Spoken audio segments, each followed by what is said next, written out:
Welcome to the Black Hills Small Business Podcast. I'm Tristan Emond with Mindful Living Realty. And I'm Angelia Dale with Gateway Mortgage. Join us as we sit down with Black Hills small business owners, learn about their businesses, and tell their stories. We're doing it now on the Black Hills Small Business Podcast. Welcome back to the Black Hills Small Business Podcast. Today we're with Chandelle with Code and Ninjas. Thank you so much for being with us here today. Well, thanks for coming by. So let's start with talking about you, yourself, your family, a little bit more about you personally. Sure. So I'm married to Travis.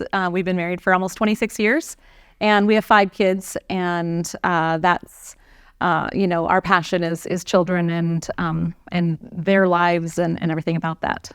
Cool. Well, tell us about what you do here at Code Ninjas. Sure. So at Code Ninjas here, we love to inspire kids to want to learn more.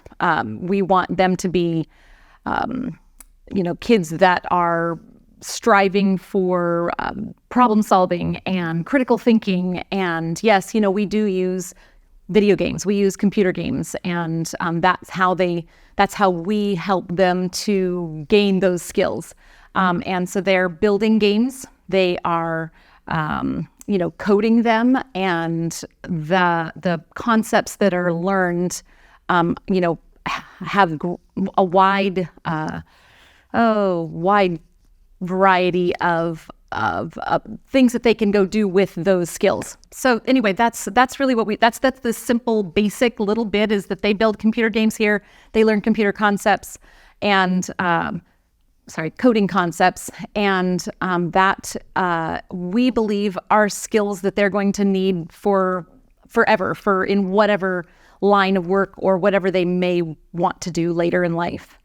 We believe that a critical thinker, somebody who can solve a problem, are going to be important skills to have no matter what they do. Yeah, it's a good tool to have in your toolbox. Yeah, also. Yeah. Well, so you were talking about, because I see so much AI in the TV now, so that's kind of what, in a sense, if they wanted to go out that way, they're going to know a little bit more than, say, a normal. Yeah, our goal is that they have technology skills. And yes, they're going to learn some computer coding languages. They will learn that. And as for AI, there's a lot of concern from parents or, even from a lot of adults and what's going to be happening with that. And I say that's even more important that our kids have these skills, that they can then be in charge. We always said if we can get kids to be the creators, to be the ones that are building things rather than just consuming, that's really what we want to have come out of this center. Our kids that are not just consumers. We're all going to be consuming, some type of something. But if they can be prepared to be ahead of it, to be in charge of something, that'd be so exciting.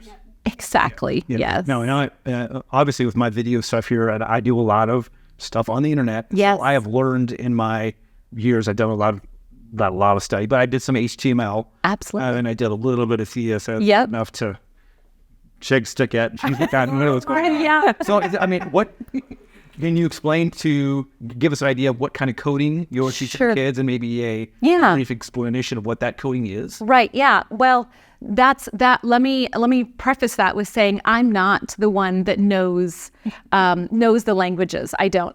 My husband and I opened this partly because we were looking for a way for kids that our kids could have a place to learn these skills. Does not mean that I know it, but I'm able to hire senseis and use our program to help them to learn it. So I'll do my best to explain, but the languages that we really try to focus on is JavaScript. That's one of the first languages other than block-based coding. If you're familiar with Scratch or something, we use a make code. We find that can be a great way for kids to understand the concept before they have to know all the intricacies of, where is the semicolon and the, commas and all that. And so, block-based coding is a great way to learn and understand the concepts. Then JavaScript, it's a great base language. We believe it's a great way to start, to have a base in JavaScript. After they are really familiar with the concepts, know a little bit more about JavaScript and, are building games that way, then they get to move to the Unity game building platform. And that is where the newest, greatest games, almost all of them are built on that game platform. Right. And so they're learning C# because that's the main language that is used within that game building platform. And of course, that's the exciting. Everybody wants to build something that looks really cool. And anyway, so that's kind of the few that we are in our main program.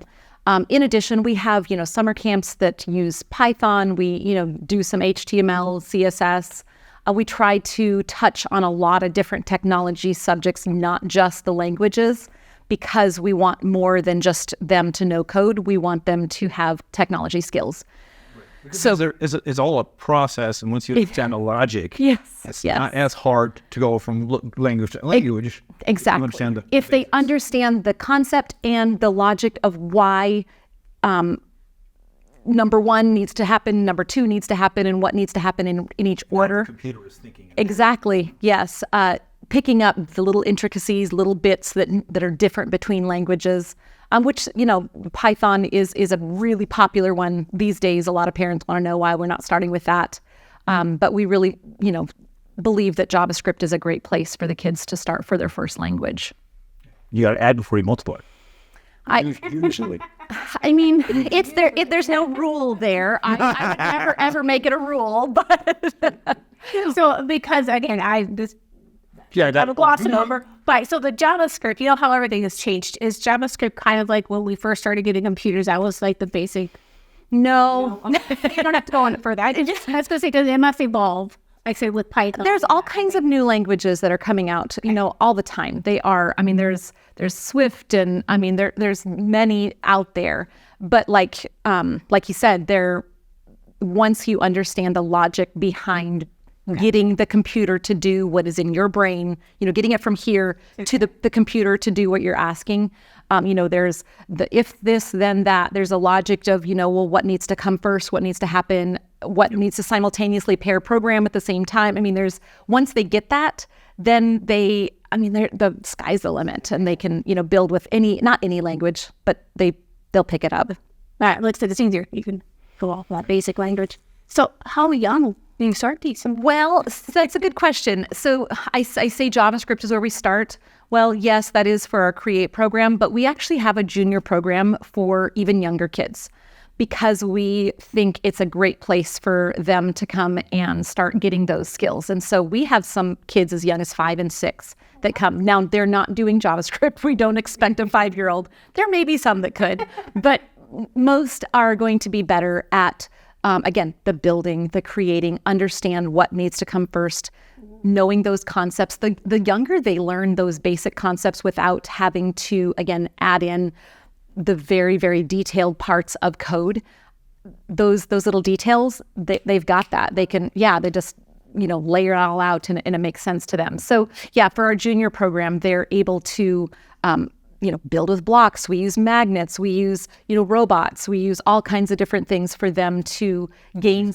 Exactly. Everything that we have in our dojo is either logic based. It's, some type of a critical thinking, everything. Oh, let's see. I'm trying to think the other game we have. Oh, Mastermind, let's eliminate what isn't and what the right pegs are. Exactly. Yeah. And so getting them to think that way, like a computer. And so that's the junior program. And so they're doing a lot of hands-on things as well as a tablet. So we do start traditionally on a tablet for the juniors, and they're using icon-based, even a little bit more basic than the block-based coding. And their little activities, little, I don't want to say gifts, but that type, little movement, helping to understand, you need to have some things that happen at the exact same time. Some things need to start first.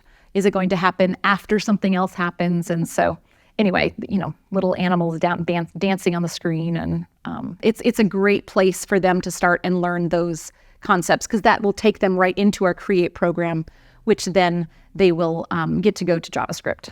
So. What ages do the Create start at then? So I hate saying ages because it's level. It really is more about where that child is. Some 7-year-olds, they can head right into Create.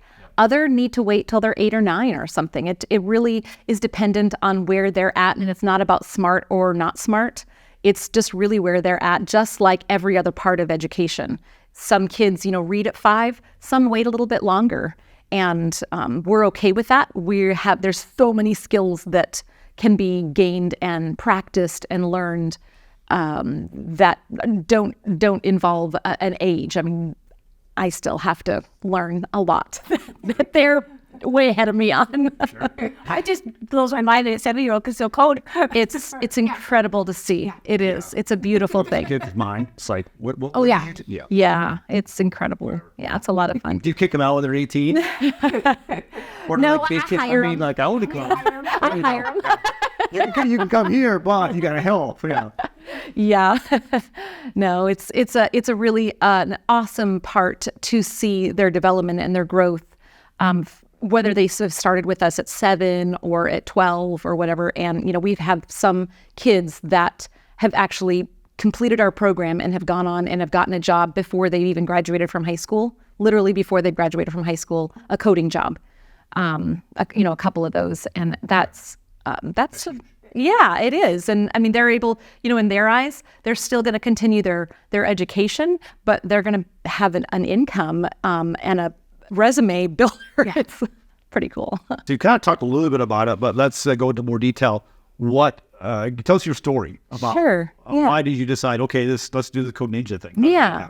Well, so my very best friend lives in Omaha, and her son was hired as a sensei. That's what we call the people that are helping here in the dojo with the kids. They're called senseis. And he was hired as a sensei at the Omaha location because we are a franchise. And while my husband and I, Travis, he's from Rapid City and I grew up in the area, we saw that opportunity that he had and thought Rapid City could definitely use something like this. And there really wasn't anything at the time. And as far as I know, I don't see anything else that, is like that here. And at the time he was kind of in between jobs. And so we had some time to put toward getting this opened up and getting it set up. And he's always been in the technology sector. Everything from AT&T and other companies. And again, like I said, we have a couple of kids that we wanted to be able to follow some type of a program to methodically learn what needed to be learned, next and so on. My husband has the knowledge. It's not that he couldn't teach, but there's something about, if you've ever read about learning something while you're playing, versus while you're being lectured to. There's a time and a place for both, I do believe. But we saw the benefit of play and game and anyway, and so thought Rapid City could use it. So we opened it up, and it was a couple months before COVID rose its nasty head. And so that was a challenge early on. But that was, our biggest thing is we wanted a program for our children. And we have a problem. My husband and I have a problem. When we see a need, we then end up meeting it. And so we had to do something. So, and we think it's been a great thing for our kids, for our family. It's been challenging, like I said, but we also think it's been really, really good for Rapid City. And we think it can continue too. Yeah, I wish you would have been around 10 years ago. I know. My kids all very smart. Yes. Didn't have the challenge in school. Yep. Nothing against No, not at all. Schools, but absolutely just, not. They're not built for the gifted kids, unfortunately. So this would have been a great outlet for that piece of it. Absolutely, yes. And we also see some kids that have maybe a little bit more tendency to want to go down the technology route, or this that they tend to maybe not want to be as social. Sometimes it's not a rule, and this is a really great way that they get to be in the same environment as others that are wanting to do this. And when they start talking about games, something exactly, yes. And they don't, like, the parents come in and look in the window and they're like, he's talking to someone. Exactly. Well, then you do to my kids, right? What did you do? And that is a beautiful thing too. And then we have, responses from parents that tell us the teachers at school want to know, what in the world, have you done? What are they doing differently? And or just that connection. Like I said, you're finding something with the outlet of, how to learn and making it fun. And now they're expanding. All right. And then they're taking that and taking it to school because then they're of course, absolutely, yes. I mean, and finding a spark and just, a little bit of rubbing, a little bit of Tinder and a little bit, it explodes. And, while it's code here, they're doing technology skills. We encourage, all kinds of math and science. I mean, we have in a few weeks, we have our engineering week. And so we talk a lot about engineering and how computer code and technology skills intermixed with all of engineering. And what do you love about doing business in Rapid City? I love parents and their love for their children. I love to see how much those parents want to find what's right, just right for their child. It's not always code ninjas. Sometimes it's actually for them to stay in soccer, but oftentimes, that they've tried soccer or whatever other, activity, and the parents here in Rapid City, they go to the ends of the earth to figure out what is right for their kids. Spark, like you mentioned. Exactly. And so I love that their parents are willing to sometimes forego some things that they're wanting to do because this is important. Education is important to them. And so any challenges of doing business in Rapid City? The ruralness, I would say. I know Rapid City is not rural. I came from a much more rural area. And so Rapid City was town, big town to me. Yep. But even that, especially us being a franchise that, is based in Houston, Texas, and does business in 3 different countries, those are the hard things that we are a lot more rural. But it gives us a great opportunity to help Rapid City. Not that Rapid City needs to change per se, but it gives just one more opportunity to the people in this rural area of something that is a little bit wider and broader than what has been here. Well, we talked about that. We're kind of a couple of years behind a lot of places and stuff like that, but we do get it because this computers and technology is slowing down for us in the rural areas. No. And I love that most in Rapid City, they're not wanting to slow things. They're not wanting that. That's not what their desire is. It's just they don't always know what to do next or where to go, how to get that service, how to get that resource. And that would be, it's a challenge, but I think it's, again, it's a way that we get to serve families here in Rapid City. Right. And there's a little more about being a little more close-knit, a little Absolutely. less just a number, that kind of thing. When you get a bigger area, it's more about numbers coming in, numbers going out and stuff. It's exactly right. Yes. No, I love being able to know every name that comes in the door. Yeah. Other centers that I've talked to across the country, especially California and Chicago, they don't. And they maybe have different numbers and more, and I get that, but I love getting to know the families and getting to know, the moms that come in and finish up their workday or the dads that sit and finish up. And that's a special thing that I don't think all centers across the country have that we do here in Rapid City. That's why we're doing this podcast, because it's here in Rapid City especially, we like to know who we're doing business with. Absolutely. I really like to know the name of my mechanic. Exactly. I like to know the name of my plumber. And there's that connection. I'd rather do business with those type of people that I know. Mm-hmm. So that's how that all works out together. Yeah. No, it's a special place. Absolutely. Well, it's kind of, I think, because I don't know how far out you get or something like that, because, especially the northern hills, and do you advertise out that far? So I don't intentionally advertise far, just because, again, since I grew up 100 miles outside of town, we came to Rapid City once a month to get groceries and do, appointments and so on. But we have people that travel. We have people that travel from Spearfish, from Pringle, from Custer, New Underwood. Because, again, those parents recognize what's here and they're trying to meet the need of their child. So how long does a class normally last? Time-wise? Usually an hour. Some parents that drive for a distance, they come and stay for 2 hours at a time because of the distance, and we make that work. And it's 5 days a week, or? We're open 5 days a week. Monday through Thursday and Saturdays. We save Fridays for special events. We save those for parents' night out and birthday parties and things like that. We also do camps on days where Rapid City Public School is out of session.